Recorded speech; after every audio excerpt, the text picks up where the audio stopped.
Assalamualaikum warahmatullahi wabarakatuh. Insyaallah kita kali ini akan membahas ini video ke-31 ya, harusnya.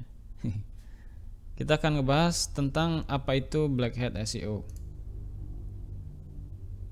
Ya, intinya Black Hat SEO itu adalah teknik-teknik yang digunakan oleh kalangan tertentu untuk memanipulasi hasil pencarian Google. Yang di rentang ya tahun 2005 sampai dengan 2011, teknik-teknik ini masih sangat efektif dan semakin menjamur para pemainnya. Beberapa di antaranya saya kenal. Tapi sejak 2011 itu Google melakukan update algoritma dan secara rutin sampai dengan 2014-2015 itu cukup banyak perubahan-perubahan algoritma Google ya, update-update yang cukup signifikan sehingga udah mulai menurun jumlah orang-orang yang menggunakan teknik black hat untuk optimasi SEO. Tapi sekarang ini masih ada aja, cuma memang jumlahnya udah jauh berkurang. Ya, jauh berkurang.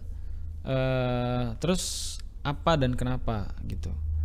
Nah, di video kali ini saya sarankan buat para pemirsa, penonton, teman-teman semua untuk tidak menggunakan cara-cara tersebut.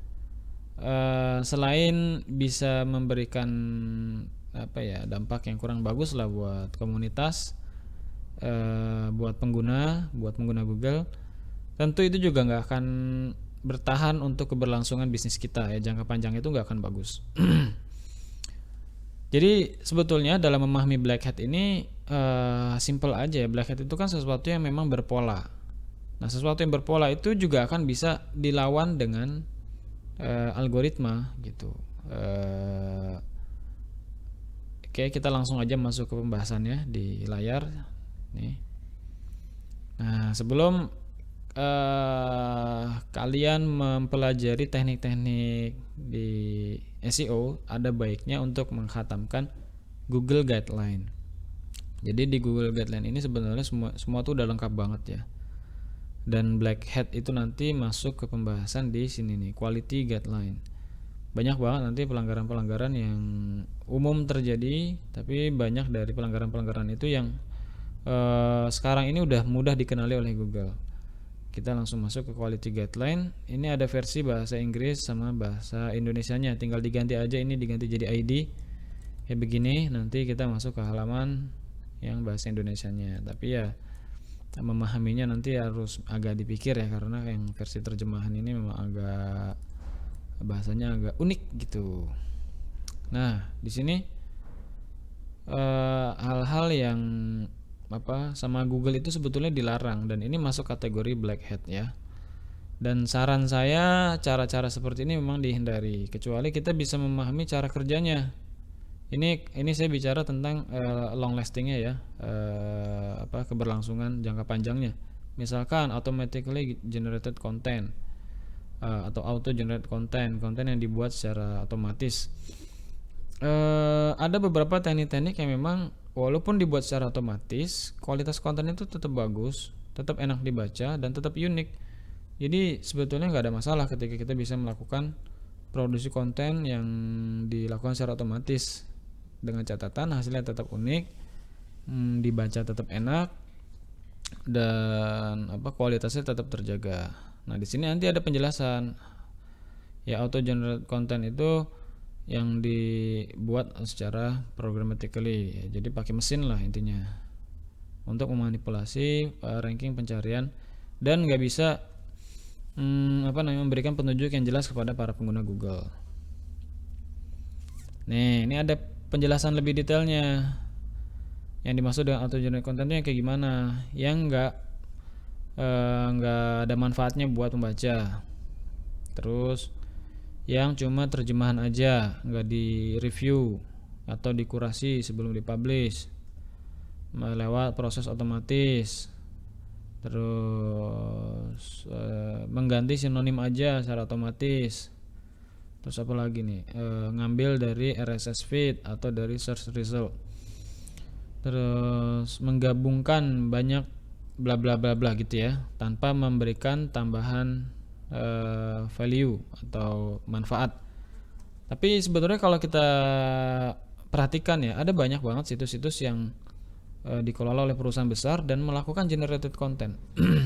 Jadi auto generate content itu dipraktekin gitu. Contohnya apa? Contohnya situs pembanding harga.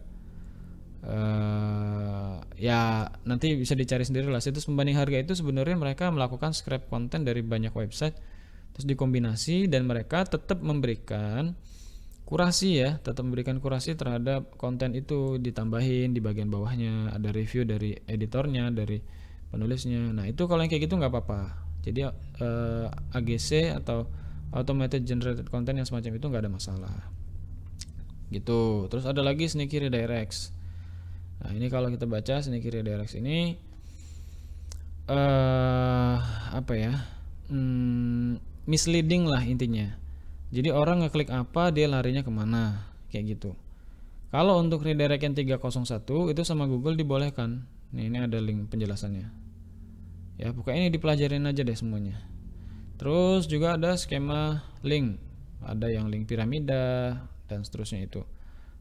Tapi bagi saya sih selama memang website-website yang kita buat itu adalah website yang kita kelola sendiri atau yang biasa dikenal PBN ya, dan kita jaga kualitasnya, kontennya bagus, kemudian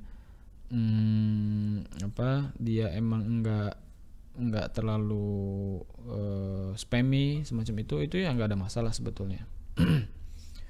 Kemudian clocking ini apa ya?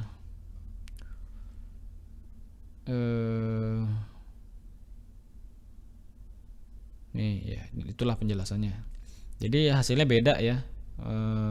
Orang ngelihat yang dimaksud apa, terus yang dilihat apa. Jadi penyajian konten itu beda. Tapi dimasukin konten-konten yang itu keyword-keyword yang dibutuhkan sama pengunjung, tapi di dalamnya hasilnya beda. Nah ini biasanya pakai gambar, flash dan seterusnya. Nah sekarang itu Google udah mulai membuat algoritma yang bisa ngebaca hal-hal yang tadinya agak susah dibaca sama mesinnya mereka gitu. Terus ada hidden text and links. Ini juga dulu populer banget. Saya juga sering nemuin ini kayak gini-gini.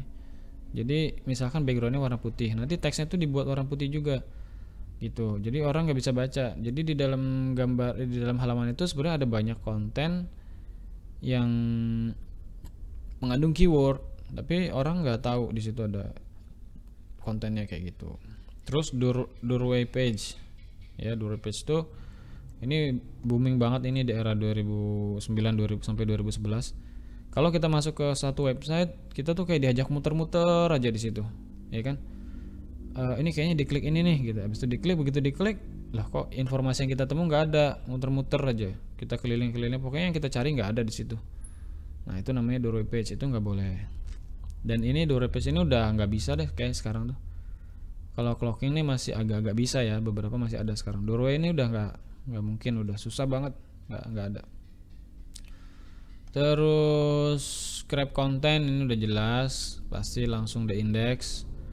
Affiliate programs ini dibaca penjelasannya, ada yang affiliate yang dilarang dan seterusnya. Irrelevant keyword, creating page with malicious behavior, halaman-halaman yang nggak bagus lah ininya, navigasi dan petunjuknya, terus membahayakan ya.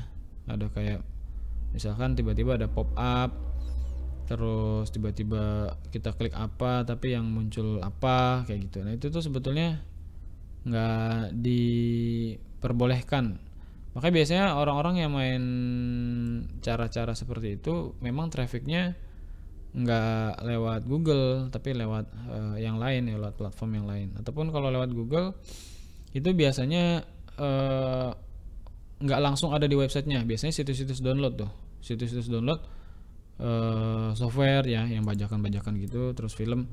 Begitu diklik download nanti kan dia masuk ke halaman baru. Nah malicious behaviornya itu ada di halaman yang barunya itu gitu. Jadi bukan di website yang informasi filmnya itu, bukan.